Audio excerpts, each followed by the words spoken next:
Hello, everyone, and welcome back to another episode of the Writers Hub here on Tales from the Wandering Scribe. I'm your host, Gabriel Garcia. Many of you know me as the Wandering Scribe and the Wandering Quill. And once again, we are joined by an incredible alumni from the Wandering Scribe series.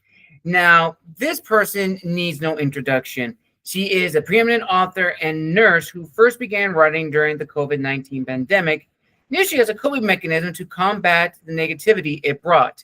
And as she cared for her COVID patients, writing became an outlet for her mental health and inspiration to write her second book about burnout within the medical field. And since then, she has explored various writing genres and developed a loyal fan base that eagerly awaits her latest releases. And with an enormous imagination and vast inspiration, she continues to push literary boundaries as seen in modern-day Viking lore, Fragments of Asgard, and World War I fiction such as Hearts Held by Barbed Wire. And she is an amazing, badass nurse. She is so amazing, so cool. And one of my favorite things about her viewers and listeners is the quote that she has in her bio, which is, she delicately places her prior trauma within the pages of her adult novels. So please, don't be a dick. And I am so excited to have her back here on the show because in this episode, viewers and listeners, we are going to be exploring the topic of personal experiences and how they shape our stories. So without further ado, let's give a huge round of applause to my good friend and fellow Wandering Scribe alumni, author and nurse, Deanna Dietz. Deanne, welcome back to the show. Thank you for having me. I was going to say, you got to add on the end that you're my good friend, and then you did. So I was like, oh, you stole it from me, you goober. No, it's always a pleasure to be in your company. You are such a light in this, crazy times that we have. So thank you for doing this and, having your time with me. Yeah, things have been hectic, but in a good way. Can always be happy with the busyness. For some of the readers don't know, I work a couple jobs, day shift and night shift weekends and stuff like that, just to, get in line with writing, because that is kind of like our third job-ish. Yes, right? It is. But it's also our hobby and we love it. And, but yeah, just got back from Spellbound in the Valley in Poughkeepsie, New York. That was my first con. Oh my gosh, Elva and the volunteers and everyone was so amazing, and meeting other authors and connecting with them, from Lee Rivers to Kathy Hahn to C.L. Breyer, just so many amazing people. And oh my gosh, I had so much imposter syndrome at first before, like when we were sitting in the airport, and then we got there and everyone is just like family. It was magical. And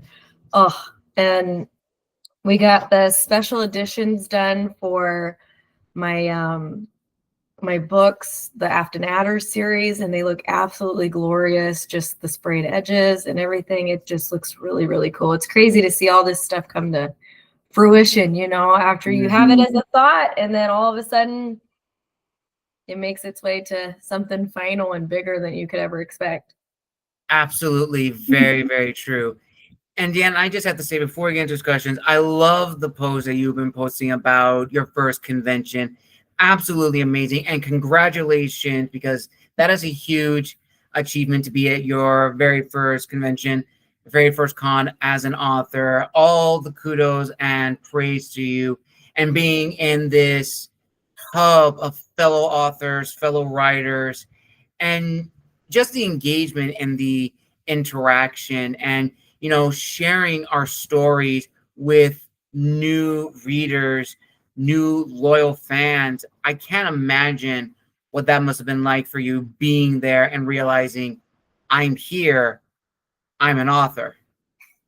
Oh my gosh, yes. And especially to meet people where they were like, oh, I saw your book on an Instagram reel, and then I got the audibles for it, and I just devoured it, and the whole weekend just kind of like blows my mind, because you never really like let yourself be in that perspective, because you're always like, all right, keep writing, keep going, keep editing, keep marketing, keep the train rolling.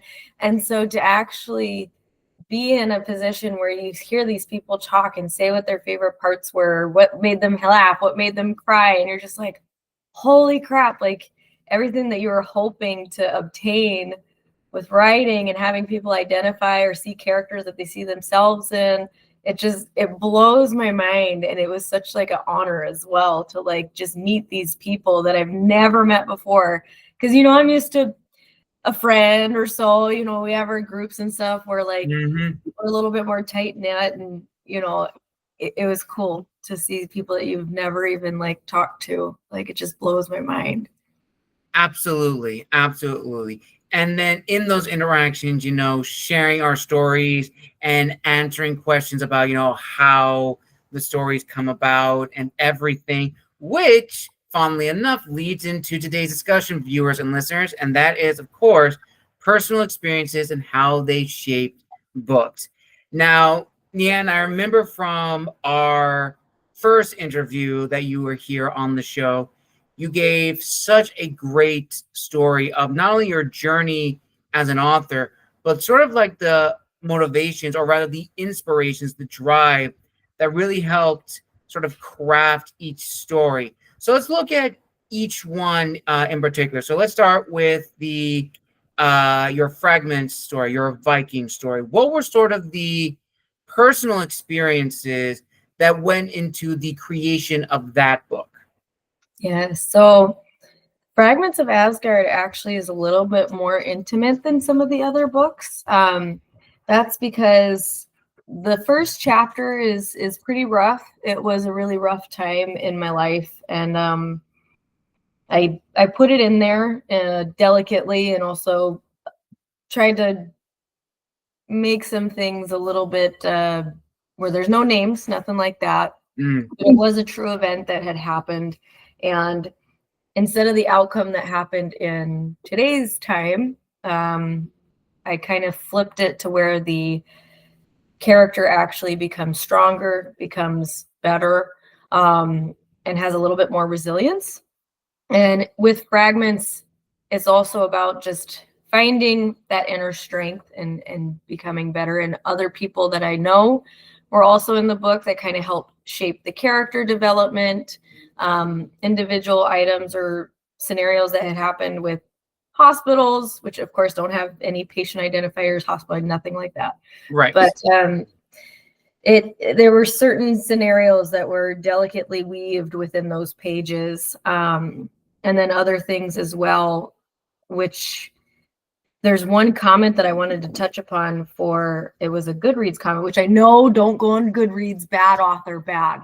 It was in the beginning, and a reader was like, I really like this book, but I just felt like there was too many incidences where the female character was, stuck or in a bad situation. And I'm not a woman, but obviously I just felt like it was too much in the book. And when I read that, I had like a little bit of respect for their perspective, because they identified that they're not, a female. And unfortunately, we have those scenarios that pop up a little bit too much than they should. But I did want to put that in there because those scenarios are all scenarios that I have been through, unfortunately. And just wanted to bring light to that. And then also, again, having it be identified with other readers and make them feel and realize that they're not alone, and those accidents and circumstances can happen, and how to kind of get stronger from it and not feel alone. And then again, the fun parts were people that I know and love are in the book. Like Sean and Shane are these two twins in Ohio, and they're huge motorcycle guys. And I made them the keeper of the beasts. And so it's kind of funny because they're kind of already Viking-like already. So they already kind of match their characters, other than, being badass, beast wranglers and taking care of them. And other people that just kind of inspired me, like my friends that worked in the hospital. And then my friend in Florida, she's in it. I actually made her the high priestess because she's helped me a lot with a lot of stuff in life. And I kind of wanted to take those people and embody them with the book and immortalize them. So then as time goes on, the book will always be there and their kind of spirit will be still held in the book. Nice. Very nice. So now let's look at Afton Adders, your own take on the Peaky Blinders series. Now, what experiences went into that story for that particular set of characters? Yeah, so with the Afton Adders and their time period, I actually utilized some of my patients that I've taken care of in the past, embodied a little bit of their stories. And then in addition with that, again, some of the same trauma and some of the same items that I had gone through and overcome from my female character getting through an abusive ex-spouse. And then the main lead, the male lead, Everett, he has his own trauma and PTSD from war and kind of respectfully touching upon that. And from those items for the first book, it's kind of sprinkled a little bit more. And then book 2, it kind of dives in deep for identity. And also everyone is kind of dealing with something and trying to overcome it.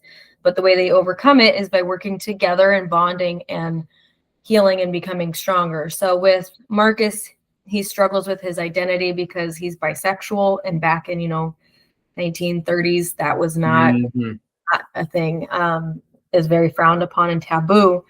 And the reason why I touch upon that is because my sister is actually gay. And even though we're about like 11 years apart and I'm younger than her, growing up, looking back, there are times where I wish I could have stood up for her. I wish I could have said more.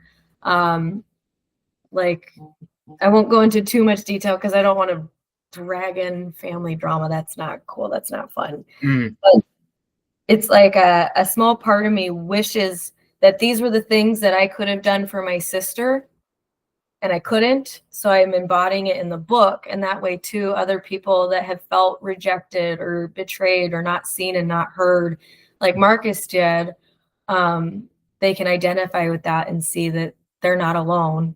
And then with Tilly, unfortunately, our girl Tilly, she has a cutting problem. That's how she gets a lot of her release and stress out. And with that, unfortunately, she has to grow and overcome in her own manner. But Marcus and Bobby help give her the encouragement that she needs to not continue to have that kind of coping mechanism, but to try to look towards them for support. And then Bobby is getting over a nasty drug habit because it was his coping mechanism when he had thought, spoiler alert, Tilly had died in the first book. And so all three of them are battling something, but again, they come together and they get better. And unfortunately, I used to be a cutter, so some of those items and the feelings that Tilly had, I can, kind of draw from myself and put it in the book. And talking to other people who've helped me and stuff, and they have had, unfortunately, been cutters as well. A lot of the similar feelings of what you go through and everything like that, trying to release that pressure. And again, and not to sound like a redundant little mockingjay or anything, but it's all about for readers to see it, identify, feel seen, feel heard. And I put that also in all of my dedications as well. And then for book 3, it's Alice and Kenneth. And Kenneth has a really dark, dark story of why he's so cynical and hates everyone and hates the world, because he wasn't protected by his parents and he was hurt by someone of authority. And then Alice, she is supposed to be trying to take over this gangster side of the business, but she's a female and they don't take her seriously. And she's also used as just like a political ladder type of thing within her family, because they marry her off, for an arranged gangster marriage. And Kenneth and her both kind of bond with that, even though it's enemies to lovers, and they absolutely are horrible to each other in the beginning. But it always comes back to at some point someone has felt something that these characters have, and it relates on a realistic level.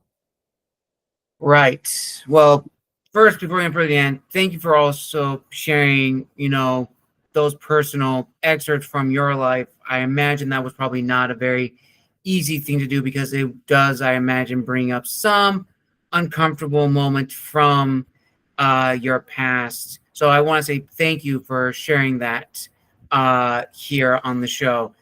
And that kind of goes into something that I've been thinking about as you were talking. As authors, when we write about, or when our writing includes topics such as these, topics are the ones that you've included, especially for the Afton Adders, there is this sort of balance of, do we want it to be a major theme of the book, or do we want to make awareness or bring awareness to it in the book, and like how much or how deep are we going into it? That's one perspective. And then of course the other side is, if we have a personal relation to that trauma, do we want to allow ourselves to go down that rabbit hole again to bring about that authenticity, but just be mindful of not to fall too deep in, as to relive those past experiences.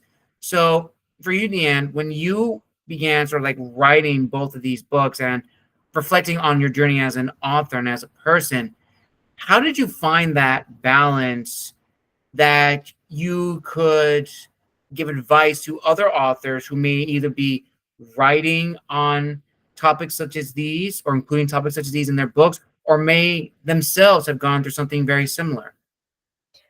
I definitely would say be ready if they're going to unpack that kind of stuff. I didn't really necessarily think of that beforehand. And I did work with my therapist out in Maryland. He's an absolute angel. His name's Chris. And he was really big on CPTSD type of therapy. And even though it was therapeutic to write it out, you would have all those emotions come back, and sometimes it could flood you. Or if you have to go back and edit, all the rounds of editing that we have to go through, and you have to go through and reread it, relive it. And you just have to take a lot of caution and be ready to unpack that. In addition, be ready to have something to kind of buffer it, because when your body's flooded and the body remembers all of those stress hormones and everything that come through, it can be really overwhelming. Like I know actually Fragments of Asgard was the first book I had ever written, but Hearts Held by Barbed Wire I pushed out before because I was having a really hard time getting through Fragments because of all of the stuff that I packed in there from every single incident that I've been through. And there was a lot of raw emotion. And there's even one part where the character breaks down and she's like, I've always hated myself because of being small and being helpless. And, how could I not have protected myself from the incidences that happened in my life? And after going over that for some time, it kind of put me into a really dark mood. And so for other writers that are going to write that in there, just be ready, have tools to help reinforce like positivity in your life. Make sure you take a lot of breaks. Don't just sit there divvying it all out, writing it all out and it's great to be passionate about it, but you also have to allow yourself the time to process and ride the wave of the feelings, but then be ready to get off the surfboard, go get something positive, like watch your favorite movie, be with people that love and adore you, be with your dogs, eat ice cream, do something positive to combat all of that aggravation. Absolutely. Very, very true. And for me, and from my own experiences with writing, there was, especially for Michael, well, spoiler for those who have read it or have not yet read, I don't mind talking about this. The main character in that book was contemplating suicide. And I had to do some research to really figure out, okay, here you have this warrior who's suffering from severe PTS. He has a shadow, his conscience, that is actively telling him to take his own life. He is suffering through trauma. He's trying to get through.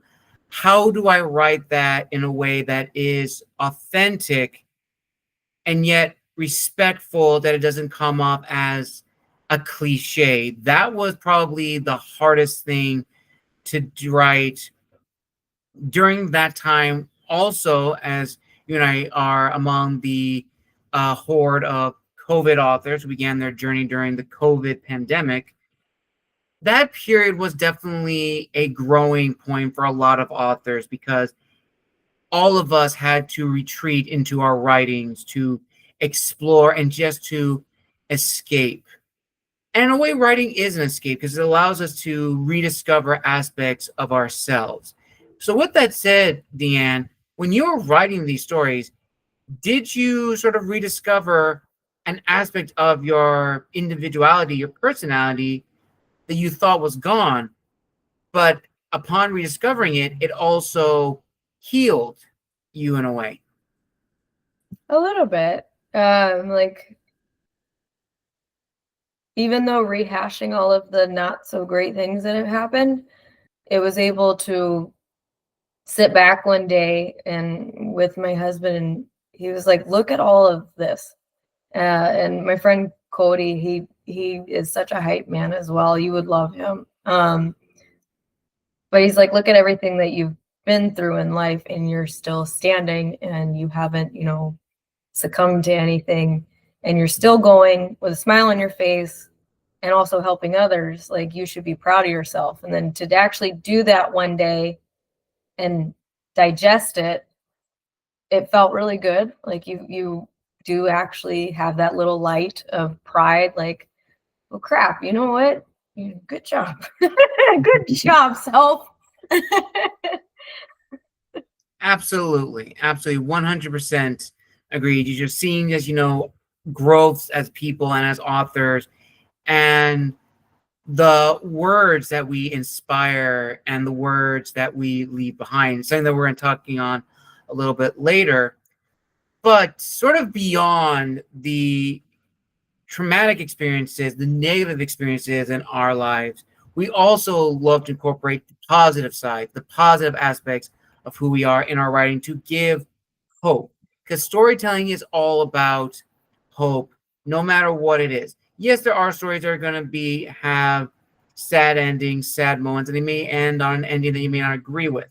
But a majority or not, all storytelling ends in some hopeful resolution of some kind.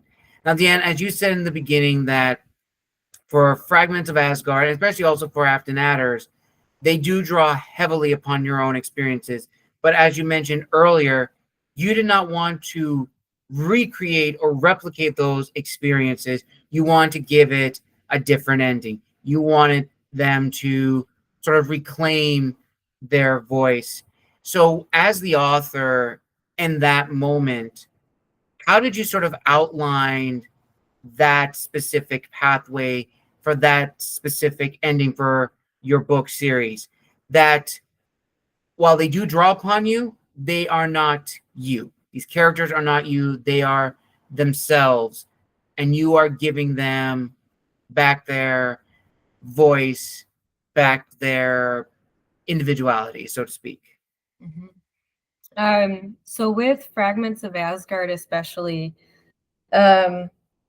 with what had happened and how Blake gets her powers, well, basically,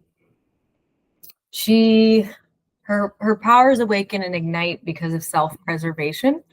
It took me a while to touch my crossbow because unfortunately that was something that was a part of what had happened. But in the book,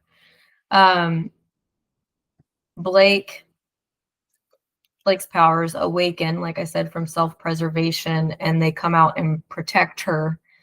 And as time goes on, she learns how to utilize those powers, become stronger, become better, and not have so much self-loathing.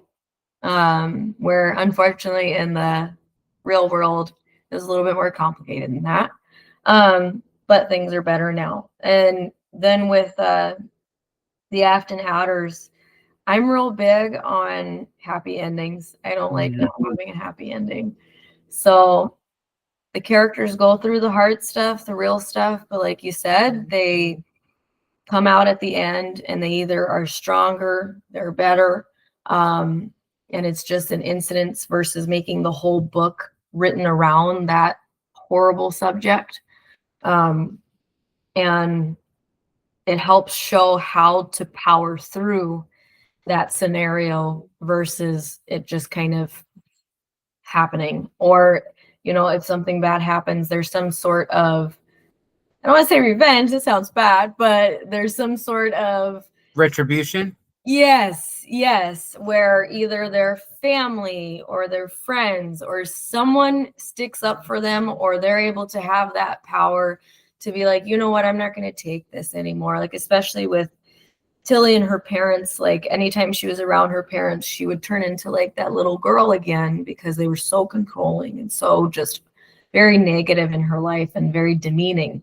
And then when she's with the Afton family, they give her light and they give her the love that she wasn't able to fully absorb because she didn't feel like she deserved it.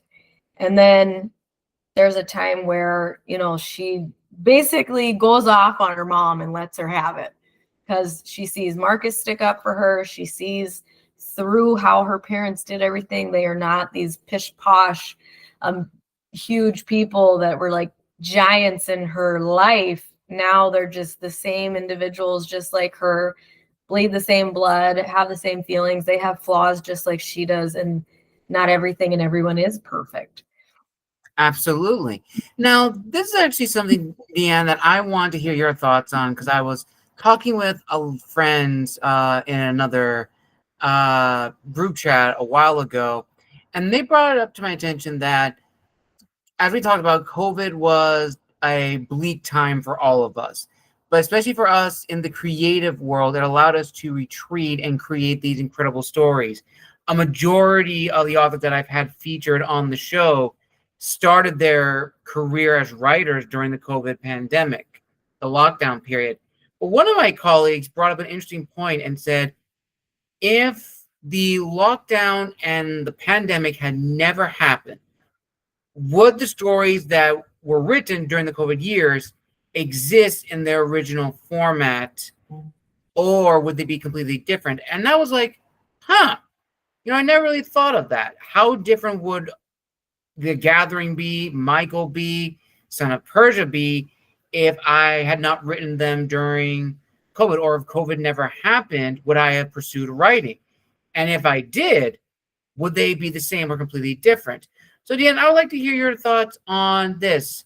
If COVID had not happened, or it happened earlier but it passed, would your books be what they are now? Or do you think that they would have taken on a different identity? In essence, maybe the same names, but the interior, the story of the book would be vastly different. Well, if COVID didn't happen, I don't know if my first book would have came out, which the thing that helped me through was the Teeny Tiny Telescope series, because it was just completely different, a cartoon, happy, that little gleam of positivity. And I don't know if it would be around if COVID never happened. And then if COVID had happened earlier, so not in 2020, but earlier, and I would be potentially with my ex, I definitely would not be a writer. And it's interesting you say that because the other night I actually thanked my husband now. And I said, thank you for letting me feel comfortable with writing, because I definitely would not be doing that if I was in my past life. So the ability to feel free to be able to write and have that inspiration and I don't know, just that safe haven, I guess, to be myself. But no, I think if COVID never happened, I don't know if I would have started writing at least the Teeny Tiny Telescope or in general, because it was kind of sparked. That was the catalyst that kind of Right. got the train rolling.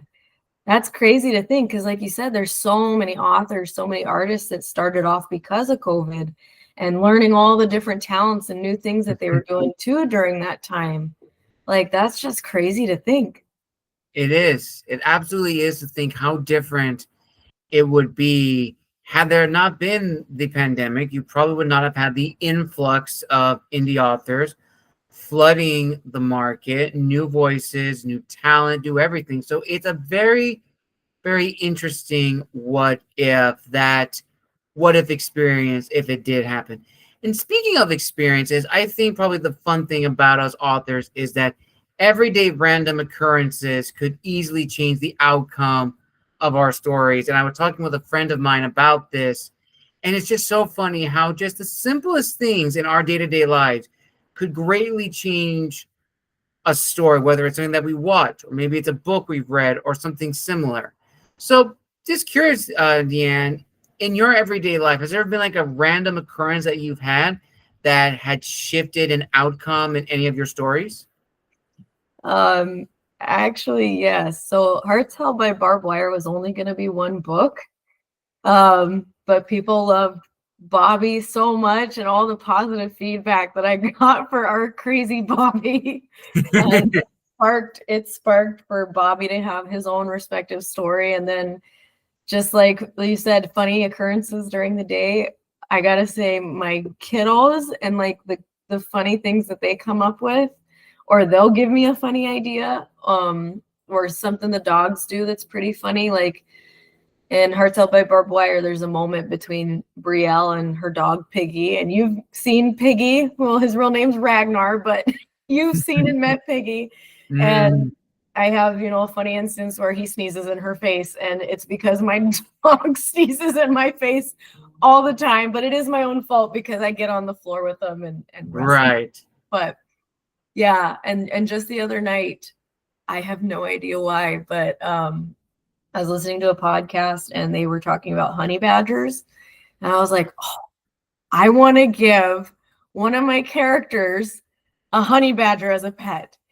And then I went on my little D's Demons chat on Instagram, and I was like, all right, you guys, this is what's going to happen. I'm going to give a character a honey badger, but which character should have the pet honey badger?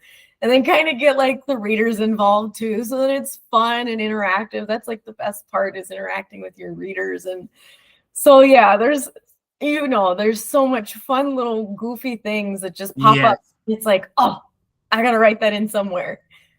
Absolutely. That is very, very true. And kind of on the same mindset of that, for those that don't know, probably the one style of storytelling that I struggle with is short stories. But when I was still am part of a writers group here in California, we submitted our short stories, and mine was on World War II. And it was a historical fiction piece of the Last Horsemen of Luzon, which was about a cavalry unit during the Second World War. No one knows much about them, but they held off the Japanese for the first 6 months, from 1941 to, I want to say, maybe not 6 months, maybe more like 5.5 months of early 1942. Everybody loved it. Everyone said, you have to write this story. You have to write it. And I was like, okay. And then from there, just been experimenting with writing a World War II piece and, bringing to life this unit of soldiers that no one knows about. So you're absolutely right, Deanne. It's those little engagements with people, with our fans, fellow like-minded people, that just get the creative juices rolling. Now, this is actually something that I also did want to ask you, going back to characters again, is, authenticity of characters and experiences with them. And this one I want to look at in the sense of working on a character before, maybe taking a step back, and then reevaluating them much later.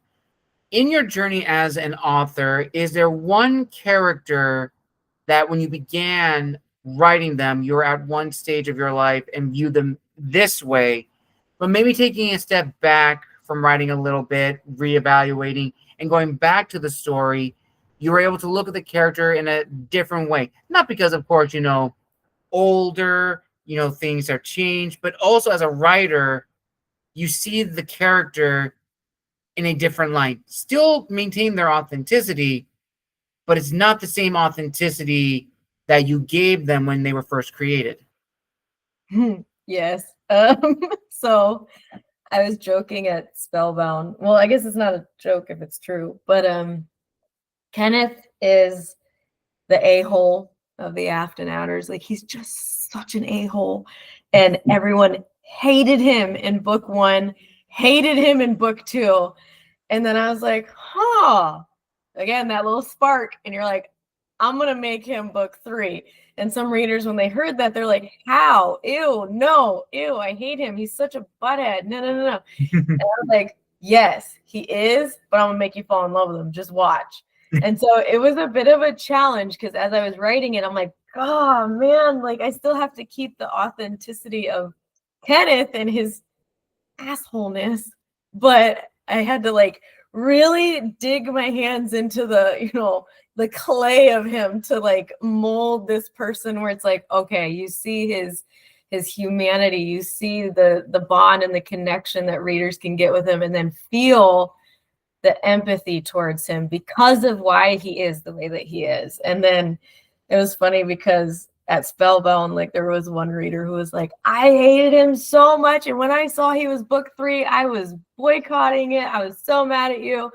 But then I gave in and I read it, and I was like, oh, okay, he's my favorite now. Oh my gosh, that is so funny. You literally had to make a character who you created who was such like the worst human being possible in your series, and make them lovable, but still keeping their a-holeness to where it's like, okay, he's still gonna be an a-hole, but he's gonna be a lovable a-hole. You're gonna see that there's more sides to him and everything. That, I think, is absolutely funny, and how some of your readers were like, why would you do that? He was perfect as the villain. Why would you make him lovable? That is hysterical. Yes.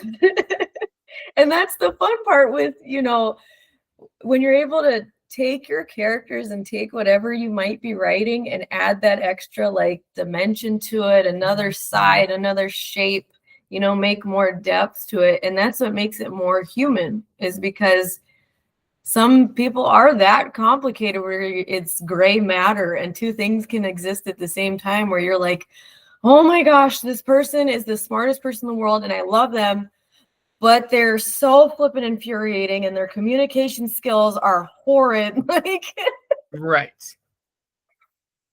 Absolutely. Now, kind of taking a little slight tangent, there was something I also didn't want to touch with you, Deanne. And it's actually something that one of my fellow authors brought to my attention. And it really is an interesting topic, which is, of course, going on the fence of reading, but also when to read and when to write. And what I mean by that is, in her opinion, whenever she was working on her books, she did not read. She did not want to read anything. And that's hard for us authors, because we always like to read. We always like to be, inspired, like keeping the creative juices flowing. But from the various experiences of like reading different books, we have those fond memories, we pull something from it and it may change the entire story. So ultimately, the question is, Deanne, like, what are your thoughts on that for those experiences and how they shape our writing, like reading books while we're also writing? And yes, reading is going to influence writing, but knowing when to read, but not take anything from what we're currently reading and implementing it into our writing. no, that's a good question and a good topic too, because I definitely I'm a mood writer and a pantser. So some people, they'll like plot stuff out for this chapter, write it down. Like, I might take a couple notes, but I don't do full-blown planning. I just go by the seat of my pants. And so I have to be careful with that, because if I am watching something on Netflix or reading a specific genre, it'll be hard to go into that mindset. So, for example, I'm writing this serial killer romance, and it's set in the 1880s. So Ooh. it's really hard to stay in that mindset and that frame. So I have to watch movies like From Hell with Johnny Depp in it, or the old school Sherlock Holmes movies and stuff like that. I have to kind of get into that mindset in order to stay in that writing period. But I love Drimoyne. I am a hardcore Drimoyne fanfic, so that is Draco Malfoy, Hermione coded. It's a guilty pleasure. And sometimes I'll get like really good recommendations from friends and stuff in our little group. And so if I go to read that or read anything, then I almost have to have like a cleanse, like a 24-hour cleanse where I'm not reading anything else. And then I need to kind of have that ambiance in the background of like the 1880s or so, just to try to get me back on track and not influence my writing. Because sometimes I'll feel like a potato. I'm like, I can't think of the words. I can't, well, that's not, verbiage from the 1880s. It's very eloquent, very whimsical, very like intelligent. And then I'm like, no, he can't say, hey, dude. I know the exact feeling. That's the same when I write anything from like in ancient Greece and ancient Rome. It's like, okay, I can't have them speak, modern English. And I'm not very good with translating Latin, so I have to find a middle ground. It is a challenge, but it's an enjoyable excursion. Now, this is the next question, Deanne, which I am very interested to hear your thoughts on. Going back to experiences, writing, and just how those influence our approach to storytelling. Throughout all of your books, this is a two-parter. Is there one chapter that you've enjoyed the most writing about, that when you look at it, you're like, it brings back a fond memory? And the other side to that question, is there one chapter or one moment in your books that you've written that was probably the most difficult to bring to life? Yes. So the one that's a good memory, it actually kind of is tied with my Nana, even though she doesn't really cuss. So Baba in the Afton Adders, she was kind of created because of my Nana. She was inspired from that. And there's a part where she has a heart-to-heart with Bobby about the difficult things in his life. And she goes, and it's something that my Nana kind of said, except the cuss word. She's like, life is hard. So you need to be hard-headed so it can't fuck with you. And, I love that she embodies the essence of my Nana and how much she cares for everyone and anyone that she meets. But at the same time, like, she's not scared to say what's on her mind, Right. And then not only that, but the hard one. So actually, this hard one, as much as it sucked to write, I'm glad the emotion was conveyed, because I actually got, not to like flap my feathers or anything like that, but I got the BookFest Fall 2024 Literary Drama Award because Congratulations. Thank you. And I was very honored with that, because with this book, in Heart Strengthened by Cyanide, it highlights, a really hard time where there's a concentration camp that comes into Erding, Germany. And basically the Afton Adders go there to help reinforce the German game Immertrue. And parts of it is true. There's a real Erding, Germany. Immertrue was a gang.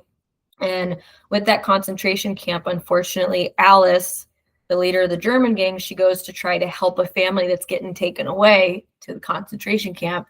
which leads to her getting abducted and thrown into the camp. And Mm. as hard as it was to write the camp scene, and obviously I've never been in a camp, but there's a patient that I took care of who was.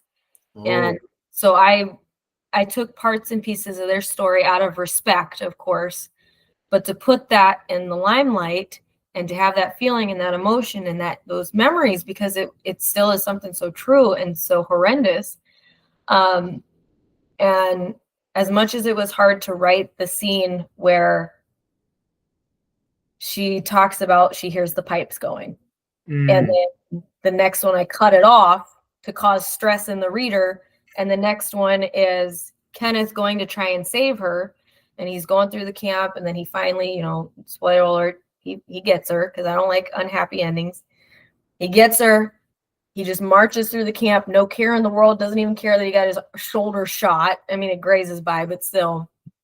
And he gets her in the car and he just unloads.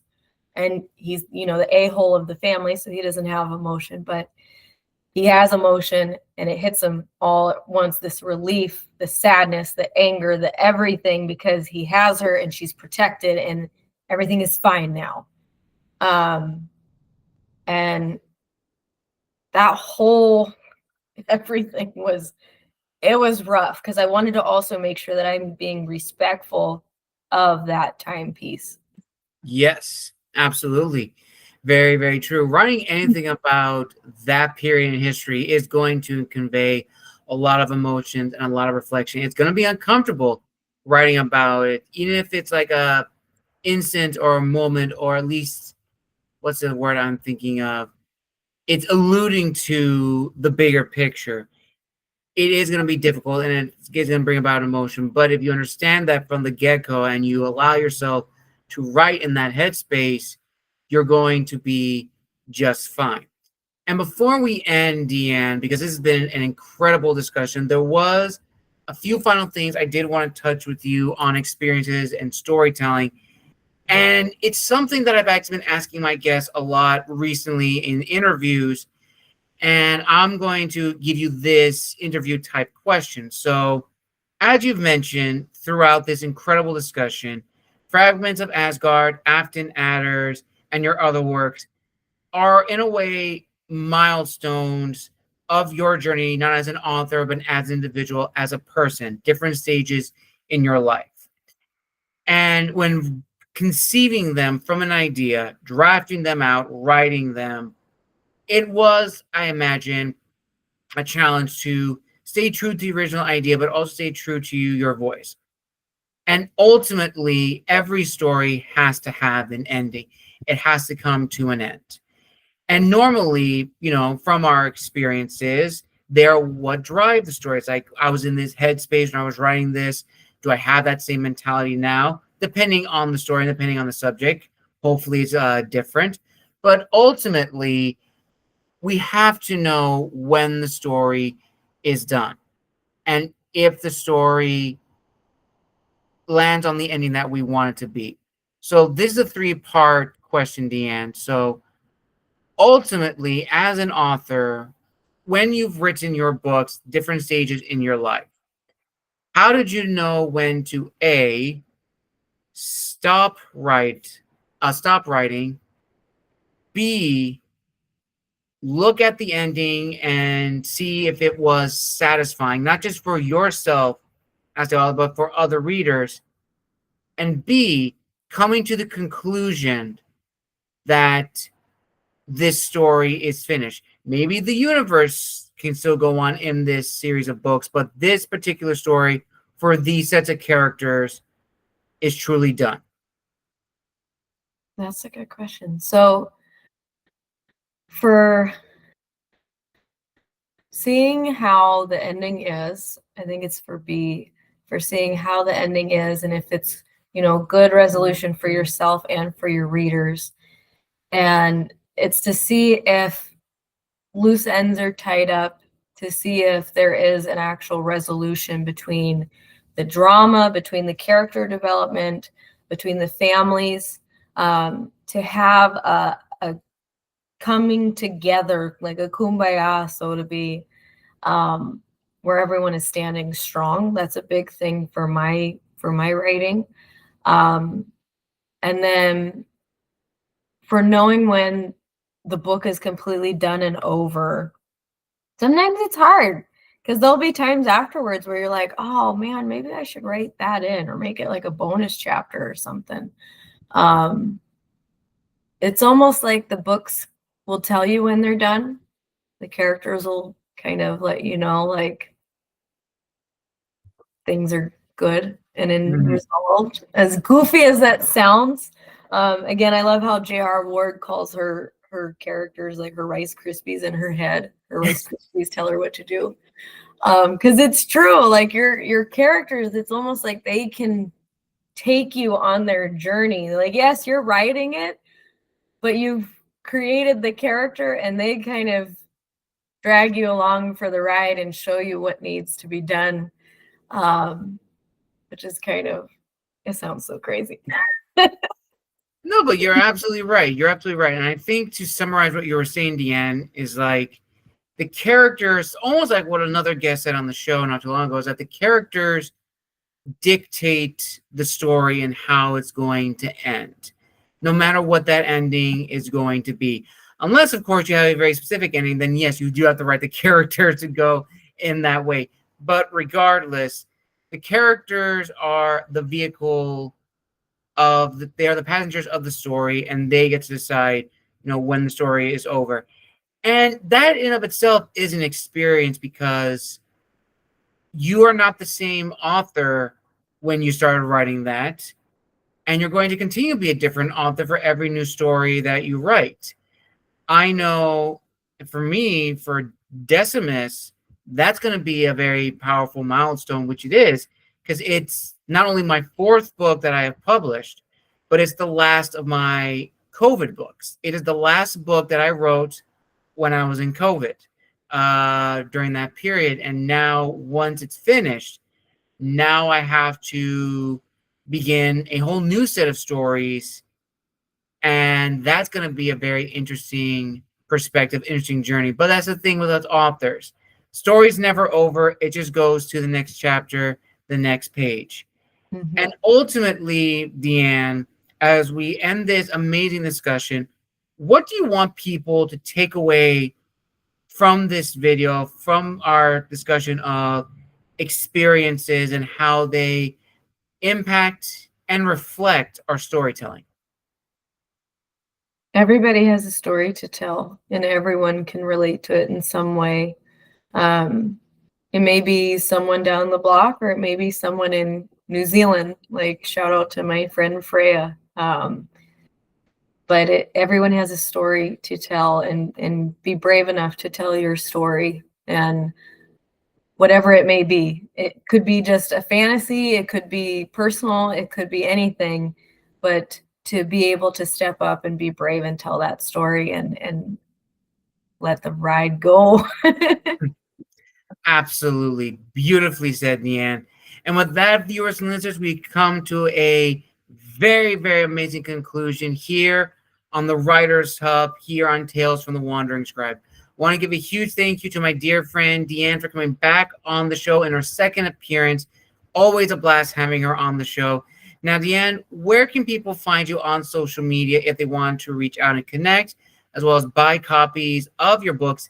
And do you have any announcements you'd like to share with the viewers and listeners? Possible book releases this year or next year, and possibly upcoming appearances people can look forward to? Yes. Well, firstly, thank you for having me on your show. I freaking adore you. I adore you. Wow. For that, I have Memoirs of Baba Yaga coming out next year. Everyone was asking about Baba's story, so I was like, all right, be ready to rock and roll for that one, because there's a reason why she's crazy. So Memoirs of Baba Yaga comes out next year, and then Venator Mortis, which is the serial killer romance story. It is a group of serial killers, 4 of them, and they all are trying to get Jack the Ripper because he's a notorious serial killer. They hate that he's getting the limelight. And yeah, Okay. so It's kind of dark humor, but it's very interesting to see how these characters get together, and it's entertaining. And then I'm trying to see if maybe not later next year, then maybe 2027, it'll be Hearts Restrained by Rope. That one is the 4th book in the Afton Adders series.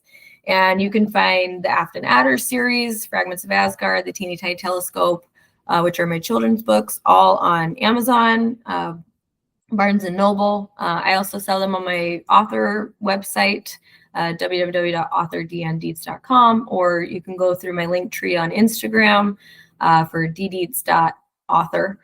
And I've got all those goodies on there, especially the special editions with sprayed edges and gold foil. That's on my author page as well. But next year, I'll probably have some book signings in Grand Forks, North Dakota. I'm trying to see if I can get some in Columbus, Ohio when I go back home. And then I'll be at Villains and Vixens at the end of July in Orlando, Florida.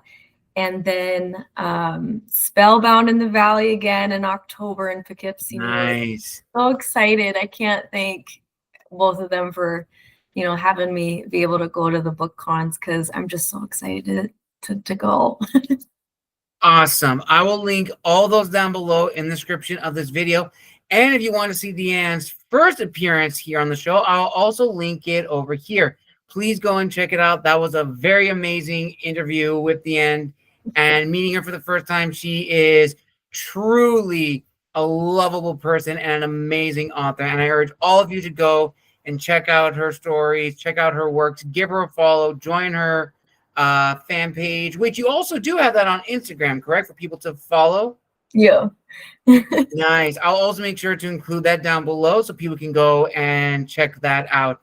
And also, viewers and listeners, thank you for all the love and support for the channel, for the episodes, for this year, which has been incredible. Shout out to everyone who has purchased copies of The Gathering, Son of Persia, Michael, as well as those who have pre-ordered copies of Decimus. That really means a lot. And if you'd like to pre-order Decimus, I will attach the links down below. It's available on Amazon and Barnes & Noble for pre-order, as well as the ARC application link down below. And finally, I will also be making an appearance later this year. If you're on the downtown California area, I'll be tabling with Mystery Inc. Bookstore at the Orange County Book Festival on next Saturday from 2 to 3, and be a part of their fantasy author panel at 4. All details will be provided down below. I'll also attach the website as well. The booth number for a Mystery Inc. Bookstore on the 15th is number 4. So look for me there at 2 o'clock, and I'll be selling copies of Michael, Amidst, The Gathering, as well as having signups for pre-orders for Decimus on Amazon and Barnes & Noble. All of that I will attach down below, and you can also see my update video, which has the same information. Until next time, everyone, thank you so much for joining us for another episode here on the Writers Hub series. A huge thank you to my dear friend Deanne for coming back on the show, and also allowing us to peek into her world and allowing us to be a safe space for her to talk about her experiences, the good and the bad, and for this being truly a safe space, because that's what I want this series to be, viewers and listeners, for my whole channel, to be a safe space for authors, editors, narrators, all creatives, to be in a safe space to not only promote their passions, but to talk with like-minded people. So, from the bottom of my heart, thank you so much. Make sure to like, comment, and subscribe to stay up to date with all the information coming out soon. And until next time, this has been the Wandering Scribe and the Wandering Quill, signing out. Wish you all a wonderful afternoon, a wonderful evening, wherever you are in the world. And we'll see you all in the next episodes. Until then, have a wonderful day.